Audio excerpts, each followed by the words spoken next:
Assalamualaikum warahmatullahi wabarakatuh. Perkenalkan, nama Ibu Syabani Nurul Zanah MPD. Ibu mengajar bidang studi Bahasa Indonesia kelas 10. Pada kesempatan kali ini, Ibu akan menyampaikan materi mengenai menjaga hidup bersih dan sehat pasca pandemi COVID-19.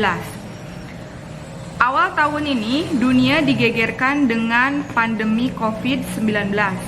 Virus yang menyerang sistem pernafasan ini sangat cepat menyebar ke seluruh dunia dan membuat penduduk dunia dihadapkan pada kondisi normal yang baru. Warga dunia mulai dihadapkan dengan gaya hidup baru, yaitu menerapkan hidup sehat. Ketika pandemi berakhir, perlu diketahui bahwa virus-virus penyebab COVID-19 bukan berarti lenyap dari muka bumi. Dalam keadaan kondisi baru atau new normal, sudah sepantasnya kita membiasakan diri dengan pola hidup bersih dan sehat. Pentingnya perilaku hidup bersih dan sehat. Perilaku hidup bersih dan sehat atau PHBS adalah semua perilaku kesehatan yang dilakukan atas kesadaran sehingga anggota keluarga atau keluarga dapat menolong dirinya sendiri di bidang kesehatan dan berperan aktif dalam kegiatan-kegiatan kesehatan di masyarakat. Apa manfaat PHBS? Manfaatnya antara lain, setiap anggota keluarga menjadi sehat dan tidak mudah sakit. Anak tumbuh sehat dan cerdas. Anggota keluarga giat bekerja. Pengeluaran biaya rumah tangga dapat ditujukan untuk memenuhi gizi keluarga, pendidikan, dan modal usaha untuk menambah pendapatan keluarga. Lokasi PHBS bisa di rumah tangga, sekolah, tempat kerja atau kantor, tempat umum, dan di fasilitas layanan kesehatan atau rumah sakit. Tapi yang akan kita bahas sekarang hanya PHBS di sekolah saja. Apa itu PHBS di sekolah?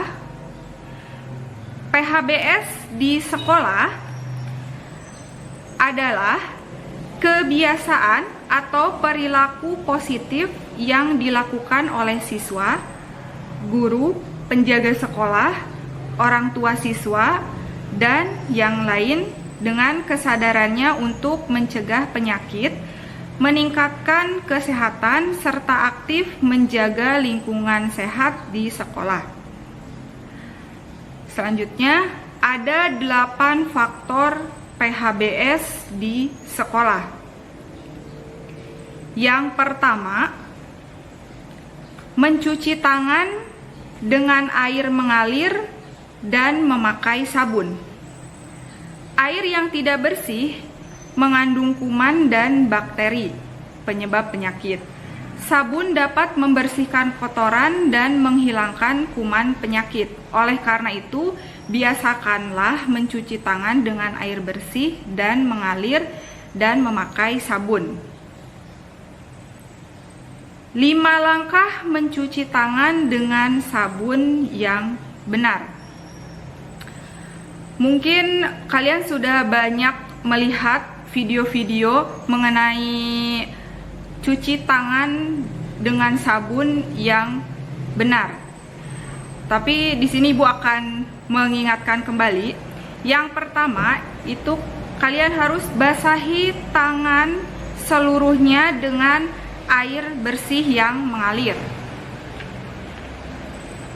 Lalu gosok sabun ke telapak tangan, punggung tangan, dan sela-sela jari. Selanjutnya, bersihkan bagian bawah kuku. Lalu bilas tangan dengan air bersih mengalir. Dan terakhir, keringkan tangan dengan handuk atau tisu, atau keringkan dengan udara atau dianginkan. Yang kedua, jajan di kantin sekolah.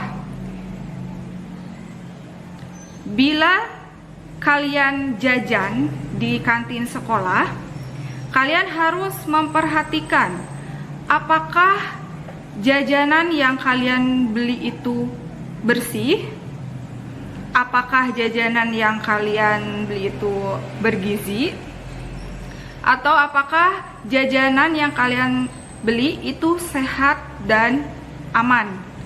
Jangan sampai kalian membeli makanan atau jajanan di kantin yang dapat merusak kesehatan kalian. Dan pastikan kantin itu bersih dan terbebas dari bibit penyakit. Yang ketiga, membuang sampah pada tempatnya. Sampah itu adalah sarang kuman dan bakteri.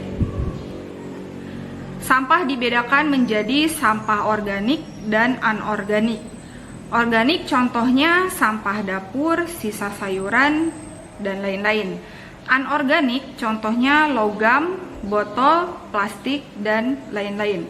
Dalam membuang sampah, kalian harus mengetahui atau harus bisa membedakan mana sampah yang organik dan mana sampah yang anorganik. Organik itu mudah terurai, sedangkan anorganik itu tidak mudah terurai ya. Dan juga kalian tidak boleh membuang sampah sembarangan. Kalian wajib membuang sampah kepada tempatnya karena sampah itu adalah sumber penyakit. Yang keempat, mengikuti kegiatan olahraga. Olahraga ini juga sangat penting ya. Tujuan olahraga supaya tubuh sehat dan bugar, tidak mudah sakit dan semangat belajar. Lalu pilihlah olahraga yang sesuai arahan guru agar terhindar cedera dan hasilnya optimal. Jadi ketika kalian akan melakukan sebuah olahraga atau akan melakukan satu jenis olahraga, kalian harus mengetahui langkah-langkah yang benarnya. Misalnya harus pemanasan dulu, pemanasannya seperti apa, dan lebih baik ini sesuai dengan arahan guru olahraga ya. Yang kelima, menimbang berat badan dan mengukur tinggi badan setiap 6 bulan sekali. Tujuannya, siswa dapat mengetahui pertumbuhan dan perkembangan badan serta status gizinya. Jadi, status gizi kalian juga harus diperhatikan. Yang keenam, bebaskan dirimu dari asap rokok. Merokok dapat menyebabkan kanker, penyakit jantung dan pembuluh darah, batuk menahun, kelainan, kehamilan, kerusakan gigi, dan lain-lain. Serta mengakibatkan ketagihan, ketergantungan pada rokok yang tinggi. Kalian sudah banyak diberitahu atau sudah sering diberitahu bahaya dari rokok ini ya. Dan di dalam rokok itu terkandung zat-zat yang sangat berbahaya. Di antaranya ada candium yang sering dipakai dalam larutan acu mobil ya, lalu sianida, nikotin, dan lain sebagainya. Yang ketujuh, membersihkan jentik nyamuk. Kita dapat memeriksa tempat penampungan air bersih yang ada di sekolah, serta membersihkannya agar terbebas dari jentik nyamuk. Mencegah demam berdarah dengan melakukan 3M+, yaitu menguras tempat penampungan air, mengubur barang bekas, menutup tempat penampungan air, lalu tidak menggantung baju sembarangan, tidur memakai kelambu, menabur larva sida atau pembasmi larva, dan memelihara ikan pemakan jentik. Itu beberapa yang bisa dilakukan untuk mencegah demam berdarah.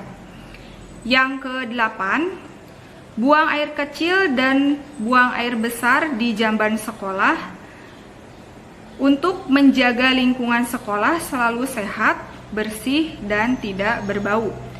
Tidak mencemari sumber air di sekitar, tidak mengundang datangnya lalat atau serangga penyebab penyakit diare, kolera, disertasi, tipes, dan cacingan. Semoga kalian lebih bisa peduli dengan kesehatan tubuh kalian sendiri. Sekian pemaparan dari Ibu. Terima kasih. Assalamualaikum warahmatullahi wabarakatuh.